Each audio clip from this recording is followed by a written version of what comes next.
Olá, futuro engenheiro da Marinha do Brasil.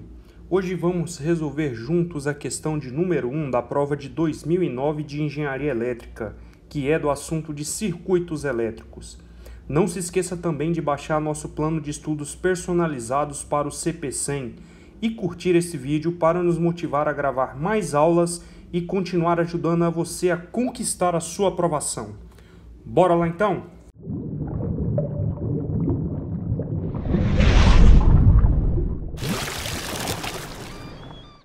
Vou deixar a questão aqui. Eu recomendo que você pause o vídeo, tente entender a questão, resolva, volte aqui e compare os resultados, tá ok? Então vamos lá entender alguns conceitos que a gente vai precisar dessa questão. A lei de Kirchhoff, ela fala que o somatório das correntes em qualquer ponto do circuito, ela tem que ser zero. Essa é a lei de Kirchhoff das correntes. Então, por exemplo, se eu pegar este ponto aqui e somar aqui nesse ponto aqui, bem central. Se eu somar todas as correntes que estão chegando a esse ponto, tem que dar zero. Isso é o que a minha lei de Kirchhoff, isso é o que a lei de Kirchhoff nos fala. Só que aqui existe um porém. A gente sabe que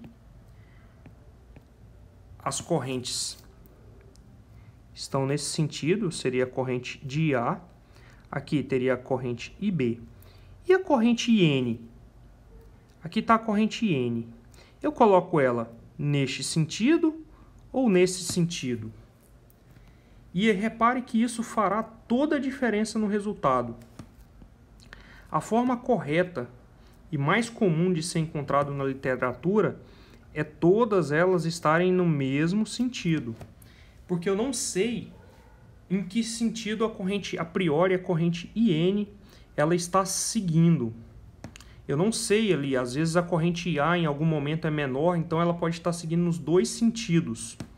Então, como que eu montaria a lei de a equação de Kirchhoff aqui nesse caso? Seria a soma das correntes assim.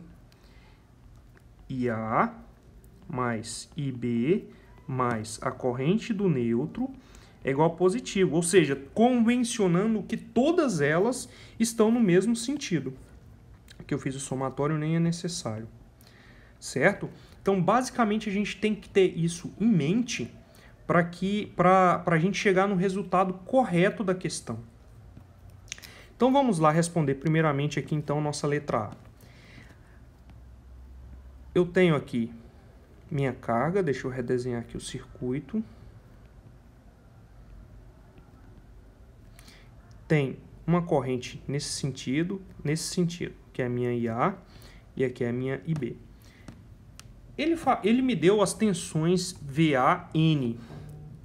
Quando ele fala tensão VAN, isso aqui quer dizer que a tensão VAN é a tensão VA menos a tensão VN. Isso aqui é a mesma coisa que eu escrever dessa forma. O mesmo eu posso dizer para o VBN, que é VB menos o VN. Isso aqui é o mesmo que eu escrever dessa forma. Então, é como se eu estivesse convencionando que o VB está aqui, então eu represento dessa forma, e o VA está aqui e eu represento desta forma. Tá, e como que eu calcularia o IA? O IA é a tensão VAN que foi dada, que é 110, fase 0, dividido por 10. Nossa carga é puramente real, né, nesse caso. Então, IA é 11, fase 0, ampere. E o IB? A mesma coisa. Minha fase B é 110, só que agora é fase menos 120 sobre 10. Isso aqui é 11 menos 120 ampere. Repare o seguinte, como esperado, a minha corrente e minha fase, elas têm a mesma fase, porque minha carga é puramente real. Aqui também puramente real, então minha corrente e minha tensão, elas têm a mesma fase. Isso vai ser importante para a gente responder lá a letra C. Então vamos passar aqui para a próxima página para ganhar espaço, para a gente responder a letra B. Bom, a gente tinha convencionado que IA mais IB mais IN, tudo positivo. Isso aqui é tudo positivo, não pode esquecer, porque se a gente fizer de forma errada, a gente vai achar um resultado diferente do que é esperado. Isso é igual a zero, que a gente está respondendo a letra B. Tá. A gente pode fazer isso aqui de várias formas. A gente pode fazer a soma tem que ser transformando tudo em polar para retangular. Então, meu IA é igual a 11 fase 0, representando de forma retangular é 11.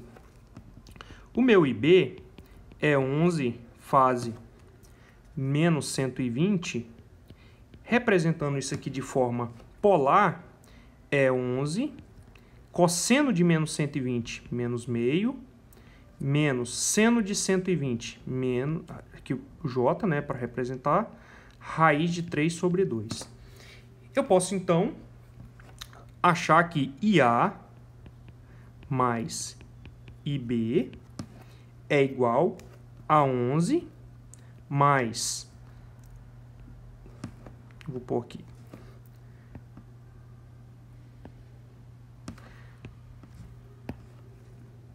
mais 11 menos J raiz de 3 sobre 2. Então, IA mais IB é igual a 11 sobre 2 menos 11 J raiz de 3 sobre 2. IA mais IB, de forma retangular agora, é, achando aqui, 11, 1 meio, menos J raiz de 3 sobre 2. Vou jogar aqui para cima. Então, IA mais IB é 11. Um ângulo que o cosseno é meio e o seno é raiz de 3 sobre 2. Esse ângulo só pode estar no quarto quadrante. Então, o ângulo é 60 graus, tá? Pode olhar na sua tabela de ângulos. Então, isso aqui, da forma polar, é 11 raiz de menos 60. Mas repare o seguinte, repare aqui na nossa equação que IA mais IB é igual a menos IN. Então, a gente tem que fazer isso aqui menos. Então, IN é igual a menos 11 menos 160. E como que eu retiro esse menos daqui? Basta eu somar 180 aqui no ângulo. Então, meu IN. Então, eu tenho que meu IN é igual a 11 menos 60 mais 180, 120 ampere. Então, tá aqui o nosso valor de IN. Existe outra forma mais fácil de fazer? Sim.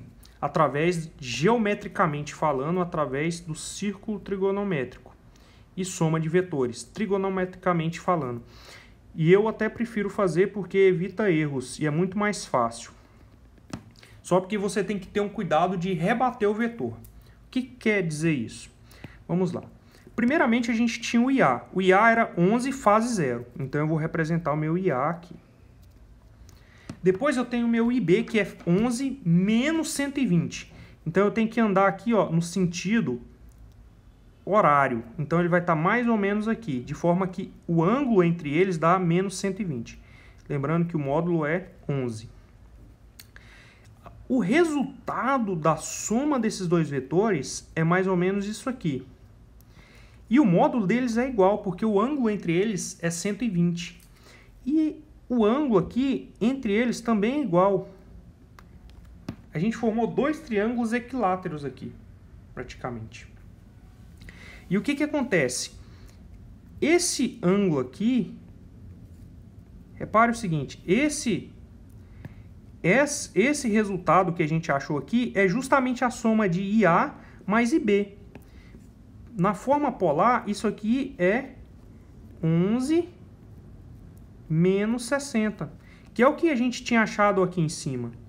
Só que a gente tem que tomar o cuidado que a gente precisa rebater isso aqui, que é somar o ângulo mais 180, de forma então que isso aqui fica 11 menos 60 mais 180 mais 120, condizente com o que a gente encontrou aqui. Essa é uma segunda forma de fazer. Então agora a gente pode dar continuidade e chegar então resolver a nossa letra C. A letra C, ela pede qual que é a potência das cargas. Eu tenho que minha carga 1, vou pôr aqui C1, ela é, vou pôr aqui o S1. Como que eu calculo a potência de uma carga em circuitos senoidais, que é o caso? É o produto da minha tensão vezes a minha corrente conjugada. Então, minha corrente aqui está conjugada. Ou seja, o sinal dela está ao contrário. Só que vocês reparem, vocês lembram lá na letra A que a gente falou que a fase entre a corrente e a tensão eram iguais, porque nossa carga era puramente resistiva, portanto, aqui isso vai influenciar diretamente, que a gente só pode ter potência ativa, a gente não pode ter potência reativa, porque nossa carga é puramente real. Então a nossa tensão era 110, fase 0, e a corrente que a gente tinha encontrado era 11, fase 0. 0 conjugado é o próprio 0. Então a minha potência S1 é 1.210, fase 0. Portanto, a minha potência P1 é 1.210 cosseno de 0, então é o próprio, e o Q é 0. Por quê? Seno de 0 é 0, conforme a gente tinha previsto. A carga C2 é a mesma coisa, então minha tensão C2 é VBN vezes IB conjugado S2. Quem que é meu VBN? É 110, fase menos 120, certo? Vezes IB, fase vezes o IB, conjugado, que é 11. Meu IB era 11 menos 120. Então, conjugado, ele troca o sinal. Então, vem para cá mais 120. Então, S2 é 1.210 menos 120 mais 120, 0. Portanto, a potência P2 é igual a 1.210 watts e o Q2 é igual a 0 volt ampere reativo, conforme a gente queria demonstrar. Então, pessoal, essa aí é a questão de hoje. Espero ter ficado claro, entendido. Até um próximo vídeo.